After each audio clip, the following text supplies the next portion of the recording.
tafsir daripada ayat tersebut adalah jangan kamu memandang terpesona kepada kesenangan yang kami berikan kepada mereka orang-orang kafir, orang-orang zalim, orang-orang fasik, berupa kemegahan kehidupan dunia yang nanti kami siksa mereka dengan kesenangan tersebut. Rezeki yang Allah berikan nanti kepadamu di akhirat jauh lebih baik dan lebih kekal, khairu wa abqa. Nah, para muhibbin rahimakumullah, dalam satu ayat itu ada dua yang diambil oleh para ulama tafsir. Pertama, jangan kamu memandang, jangan kamu terpesona kepada berlimpahnya rezeki yang diberikan Allah kepada orang-orang kafir, orang-orang yang zalim, orang-orang yang fasik. Jangan kamu terpesona terhadap kemegahan-kemegahan mereka itu, sebab nanti kemegahan-kemegahan itulah yang mendatangkan siksa buat mereka, baik di dunia ini maupun di akhirat nanti. Nah, di situ para ulama dalam kitab tafsir Al-Fakhrur Razi disebutkan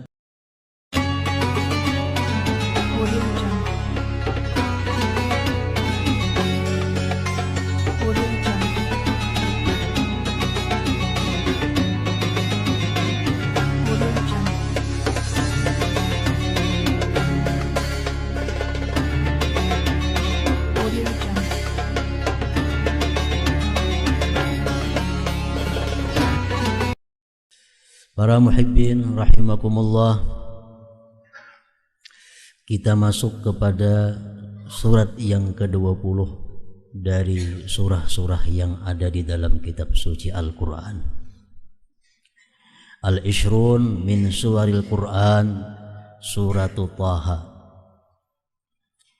Yang ke-20 dari surat-surat yang ada dalam Al-Quran, yaitu surat yang dinamakan dengan Taha. Surat Taha Makiyatun, diturunkan di Mekah sebelum Rasulullah sallallahu alaihi wasallam hijrah ke Madinah. Wa ayatuha, dan ayat-ayatnya surat Taha khamsun wa salasun wa mi'ah, berjumlah 135 ayat.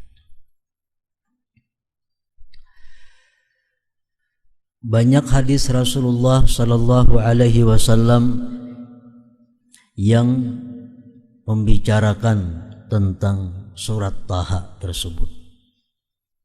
Di antaranya sabda beliau, innallaha tabaraka wa ta'ala qara'a Taha wa Yasin qabla an yakhluqas samawati wal ardi alfai am, rawahul Baihaqi.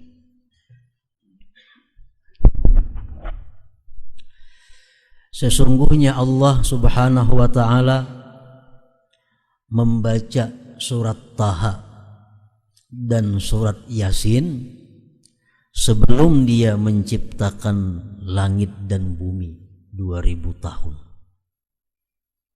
Sudah dibaca oleh Allah subhanahu wa ta'ala surat Taha dan surat Yasin.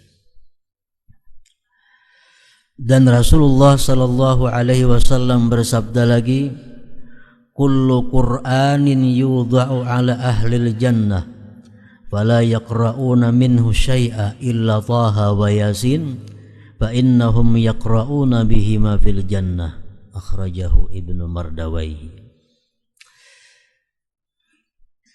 Seluruh isi Quran dihantarkan atas penghuni surga, maka mereka penghuni surga itu tidak lagi membaca Quran itu. Jadi di surga itu Quran sudah ditutup, Mereka orang surga tidak lagi membaca Al-Quran, kecuali yang mereka baca adalah surat Taha dan surat Yasin.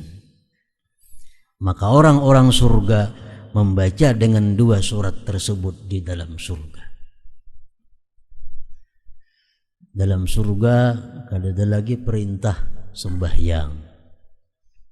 Di dalam surga ada lagi disuruh puasa.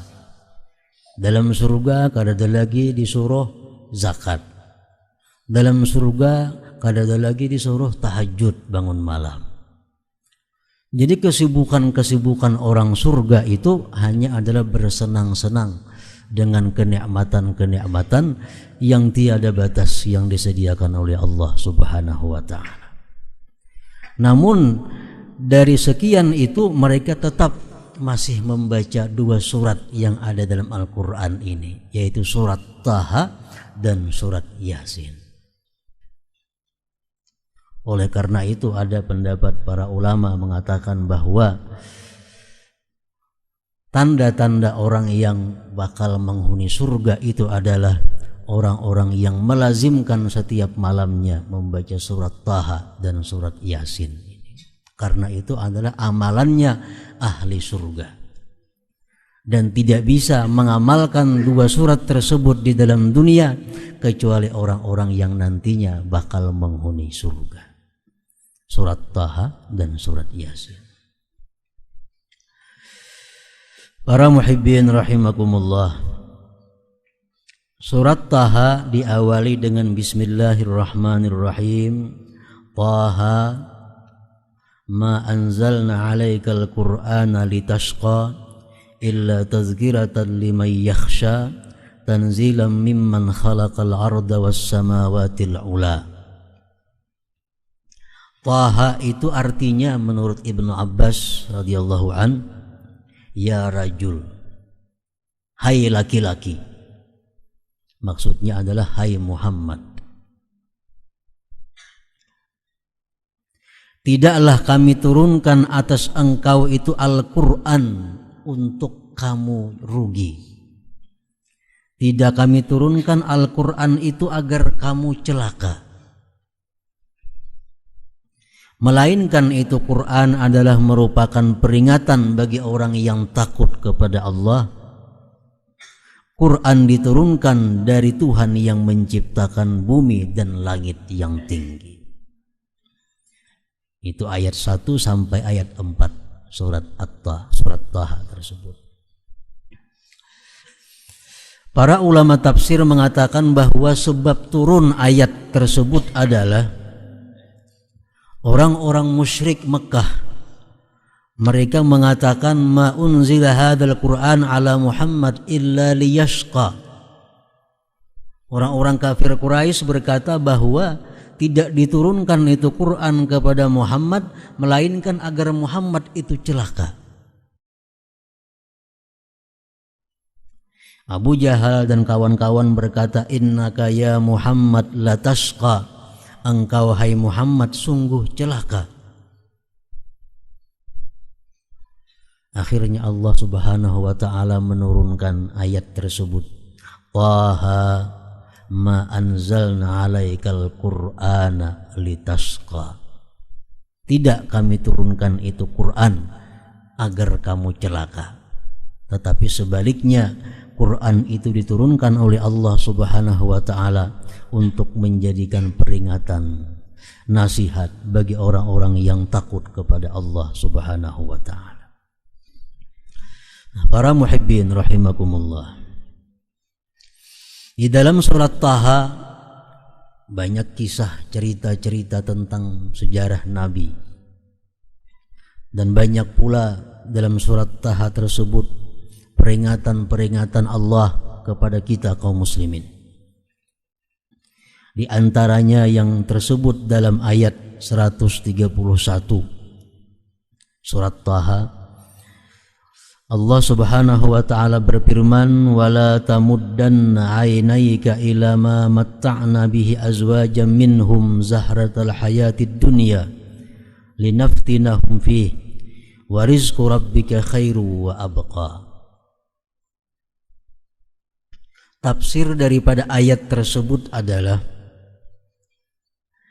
jangan kamu memandang, terpesona kepada kesenangan yang kami berikan kepada mereka orang-orang kafir, orang-orang zalim, orang-orang fasik, berupa kemegahan kehidupan dunia yang nanti kami siksa mereka dengan kesenangan tersebut. Rezeki yang Allah berikan nanti kepadamu di akhirat jauh lebih baik dan lebih kekal. Khairu wa abqa. Nah, para muhibbin rahimakumullah, dalam satu ayat itu ada dua yang diambil oleh para ulama tafsir. Pertama, jangan kamu memandang, jangan kamu terpesona kepada berlimpahnya rezeki yang diberikan Allah kepada orang-orang kafir, orang-orang yang zalim, orang-orang yang fasik. Jangan kamu terpesona terhadap kemegahan-kemegahan mereka itu, sebab nanti kemegahan-kemegahan itulah yang mendatangkan siksa buat mereka, baik di dunia ini maupun di akhirat nanti. Nah, di situ para ulama dalam kitab tafsir Al-Fakhrur Razi disebutkan, yajibu ghaddul basar an abniyatiz zalamah wal fasaqah wa libasihim wa markubihim wa ghairiha li'annahum ittakhadhuha li'uyunin nazzarah fannazir ilaiha muhassilun ligharadihim wal muqawwilahum ala ittikhadhiha. Imam Fakhrur Razi mengatakan wajib menahan mata, menjaga mata atau memejamkan mata daripada memandang rumah-rumah, bangunan-bangunan, gedung-gedung orang yang zalim dan orang yang fasik. Pakaian-pakaian mereka, kendaraan-kendaraan mereka. Karena mereka itu membangun yang demikian gedung, memakai pakaian yang mewah, kendaraan yang mewah, mereka menjadikan itu untuk pemandangan. Siapa yang memandang kepada pemandangan tersebut berarti menolong mereka dalam kejahatan mereka. Gedung mewah, kepunyaan orang kafir, kepunyaan orang yang zalim, kepunyaan orang yang fasik, jangan dipandang. Memandang itu kita berdosa. Di mana dosanya? Kita menolong terhadap apa yang mereka inginkan. Kita memandang kepada kemegahan pakaian mereka, memandang kepada kemewahan kendaraan mereka, mendatangkan dosa. Sebabnya apa? Menolong kepada kezaliman mereka.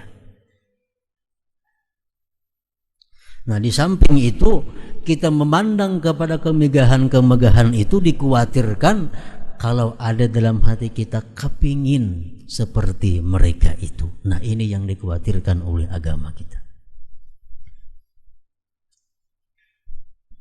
Jangan sampai kita terkagum atau mengatakan bahwa keberuntungan bagi orang-orang yang megah, orang-orang yang kaya, namun mereka dapat kekayaannya daripada jalan yang diharamkan Allah Subhanahu wa ta'ala.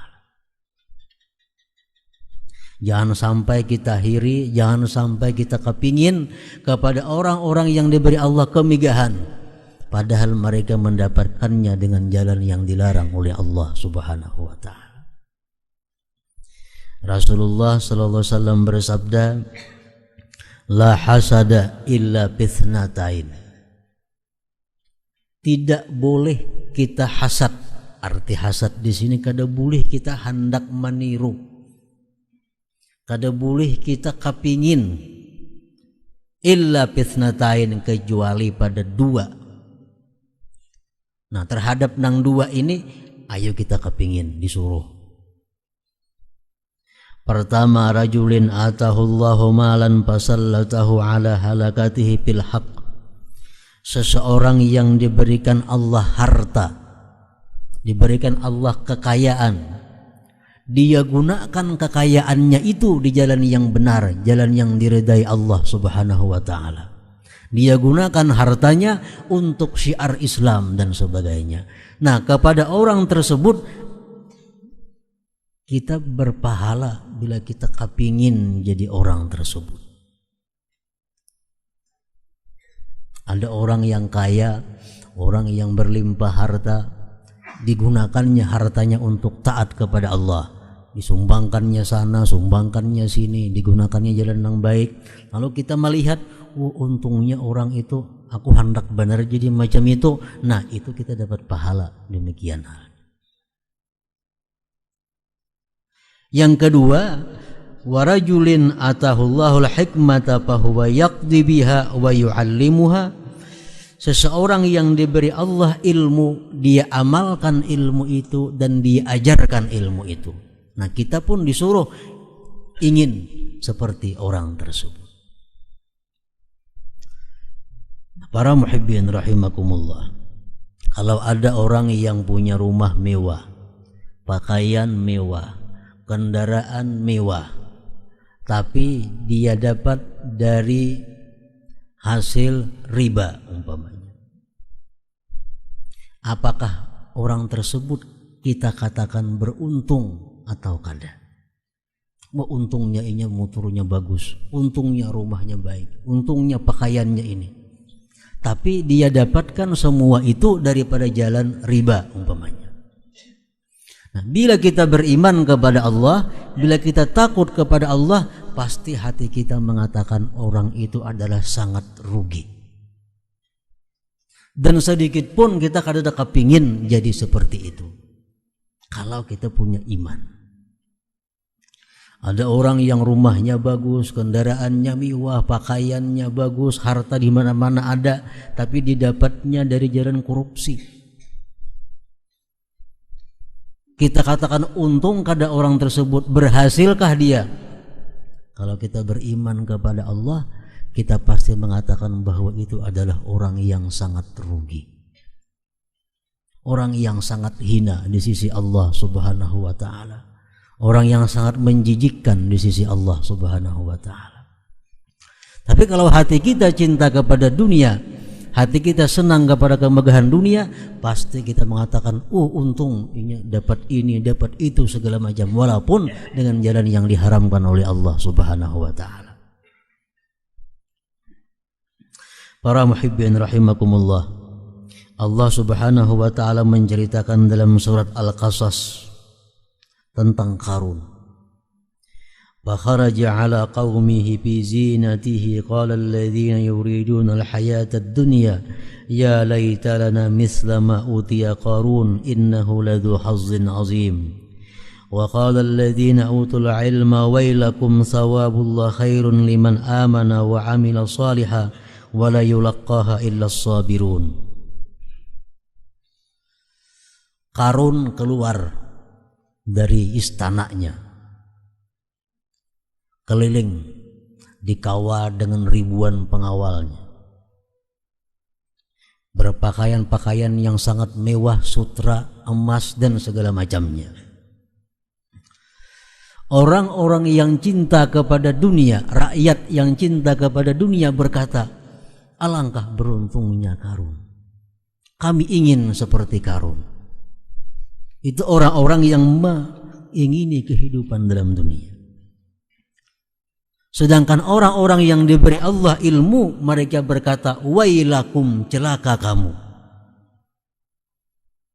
Sawabullah khairun liman amana wa amila salihah. Pahala yang disediakan Allah jauh lebih baik bagi orang yang beriman dan beramal saleh. Para muhibbin rahimakumullah, sambungan daripada ayat dalam surat Taha tersebut adalah rizqu rabbika wa rizqu rabbika khairun wa abqa. Rezeki yang bakal diberikan Tuhan kepada kamu di akhirat nanti jauh lebih baik dan lebih kekal daripada kemegahan-kemegahan dunia yang didapatkan oleh orang-orang kafir, orang-orang zalim, dan orang-orang fasik tersebut. Contohnya Rasulullah sallallahu alaihi wasallam bersabda, "Man shalla fi yaumin sintai asyrata rak'atan banallahu lahu baitan fil jannah." Kata Rasulullah, siapa sembahyang dalam sehari 12 rakaat sembahyang sunat, Allah bangunkan dia satu rumah di dalam surga. Nah, ini rezeki daripada Allah, pemberian Allah jauh lebih baik dan lebih kekal. Dengan sembahyang sunat 12 rakaat sehari, Allah akan memberikan kita satu buah rumah di dalam surga. Kalau kita berkhidmat kepada Allah, kita berkhadam kepada Allah, gajinya besar dan lebih baik. Berapa lawasnya sembahyang 12 rakaat? Ganjarannya Allah berikan sebuah rumah di dalam surga lagi andaknya. 12 rakaat tersebut menurut sebahagian hadis mengatakan rak'ataini qablal fajri, 2 rakaat sebelum subuh, rak'ataini qablaz zuhri, 2 rakaat sebelum zuhur, wa rak'ataini ba'daz zuhri, 2 rakaat sesudah zuhur, wa rak'ataini qablal asri, 2 rakaat sebelum asar, wa rak'ataini ba'dal maghrib, 2 rakaat sesudah maghrib, wa rak'ataini ba'dal isya, 2 rakaat sesudah isya. Sembahyang rawatib artinya. Nah, kita sehari sembahyang rawatib 12 rakaat, kita berkhidmat kepada Allah, Allah berikan kepada kita satu buah rumah di dalam surga. Isuk 12 rakaat lagi 2 buah rumah di dalam surga. Isuknya 12 rakaat lagi 3 buah rumah dalam surga. Pemberian Allah kepada orang yang beriman dan beramal saleh jauh lebih baik daripada apa yang mereka dapatkan di dalam dunia ini. Sabda Rasulullah SAW lagi, "Man qara'a hamim ad-dukhan fi lailati jum'atin aw yaumi jum'atin banallahu lahu baitan fil jannah." Barang siapa yang membaca surat dukhan malam Jumat atau siangnya, Allah berikan dia satu buah rumah di dalam surga. Malam Jumat baca surat dukhan, dapat rumah di surga. Jumat kaina baca pulang surat dukhan, dapat rumah lagi sebuah di dalam surga. Itu pemberian Allah kepada orang-orang yang beriman dan beramal saleh. Rasulullah bersabda lagi, "Man qala subhanallahil azim wa bihamdihi ghurisat lahu biha nakhlatun fil jannah." Siapa yang mengata subhanallahil azim wa bihamdihi, subhanallahil azim wa bihamdihi satu kali, Allah tanamkan dia di dalam surga satu pohon kurma. 100 kali kita mengata sehari, 100 pohon Allah tanamkan di dalam surga. Wa rizqu rabbika khairun wa abqa. Rezeki Tuhan engkau jauh lebih baik dan lebih kekal. Nah, para muhibbin rahimakumullah, semakin banyak kita punya di dalam surga, semakin banyak kita punya taman di dalam surga, makin banyak kita punya kebun dalam surga, makin banyak kita punya rumah dalam surga, otomatis hati kita di dalam dunia ini kada takutan mati. Bahkan mereka itu yang sudah banyak simpanan di surga, mereka rindu kepada mati. Kenapa? Sudah banyak berisi di sana. Rumah sudah berisi ribuan buah, kebun berisi ribuan hektar, segala macam sudah menunggu di sana. Otomatis hati kita dalam dunia ini kada takutan mati. Nah, kenapa kita takutan mati? Karena kita merasa belum punya apa-apa di sana. Kita belum tentu masih punya rumah di sana, belum tentu masih punya kebun di sana, barangkali di neraka menunggu kita, lalu kita takutan mati. Nah, orang-orang yang sudah banyak beramal saleh, orang-orang yang beriman kepada Allah, mati itu merupakan sesuatu hal yang mereka tunggu. Mati merupakan hal yang mereka nantikan, karena dengan mati itulah mereka bisa menikmati kenikmatan yang sangat luas di surganya Allah Subhanahu wa taala. Wala tamuddanna 'ainayka ila ma matta'na bihi azwajan minhum zahratal hayatid dunya linaftinahum fihi wa rizqu rabbika khairun wa abqa. Jangan kamu memandang terpesona kepada kesenangan-kesenangan yang kami berikan kepada mereka, orang-orang kafir, orang-orang zalim, orang-orang fasik, berupa kemegahan kehidupan dunia yang nanti kami siksa mereka dengan kesenangan tersebut.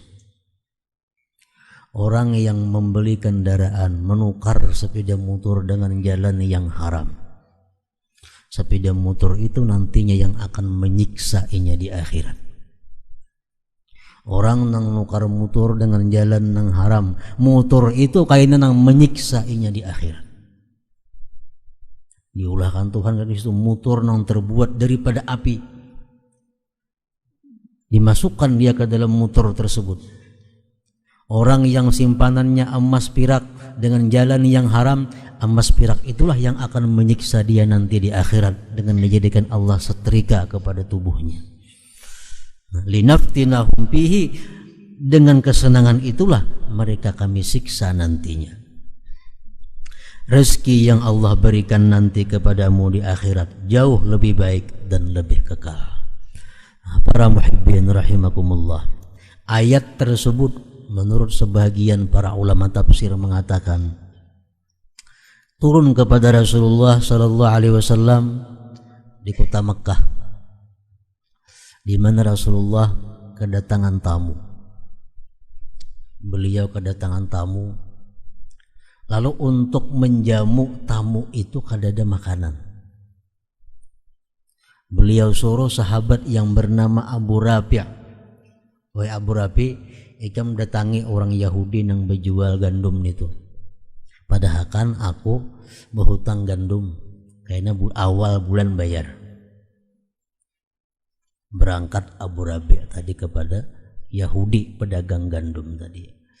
Wahai fulan, aku diperintahkan Rasulullah kepada ikam hendak berhutang gandum, karena awal bulan bayarnya. Ujar Yahudi, kada bisa menghutangi aku kecuali ada jaminan. Bila ada jaminan, menghutangi. Bulik Abu Rabi kepada Rasulullah, Rasulullah, wahai Rasulullah, itu Yahudi kada hakun menghutangi kecuali ada jaminan. Rasulullah berkata, wahai Abu Rafi', bawa itu baju perangku, bawa baju rantai, gadaikan kepada Yahudi tersebut dan ambil makanan di sisinya. Nah gitu Rasulullah SAW untuk membeli makanan menjamu tamu aja beliau berhutang, dan kada dihutangi orang kecuali dengan jaminan. Padahal Nabi kita bersabda, kata Nabi kita, aku nanti akan bayar dan aku tidak pernah bohong, aku dipercaya di langit dan di bumi. Akhirnya Allah menurunkan ayat ini, wala tamuddanna 'ainayka ila ma matta'na bi azwajan minhum zahratal hayatid dunya linaftinahum fihi wa rizqu rabbika khairun wa abqa. Nah, para muhibbin rahimakumullah, dengan demikian artinya Allah Subhanahu wa taala menuntut kepada kita agar yang kita nilai keberuntungan, yang kita nilai keberuntungan itu adalah sesuatu ibadah yang kita lakukan atau yang dilakukan oleh siapapun. Bila ada kita beribadah atau melihat orang yang takwa kepada Allah, itulah orang yang beruntung. Ada orang yang menuntut ilmu, ada orang yang mengamalkan ilmu, itulah orang yang beruntung. Jangan sampai kita orang yang beriman mengatakan bahwa orang yang kaya itu yang beruntung, Orang kaya boleh dikatakan beruntung kalau dia habiskan hartanya untuk jalan takwa kepada Allah Subhanahu wa taala. Nah, inti daripada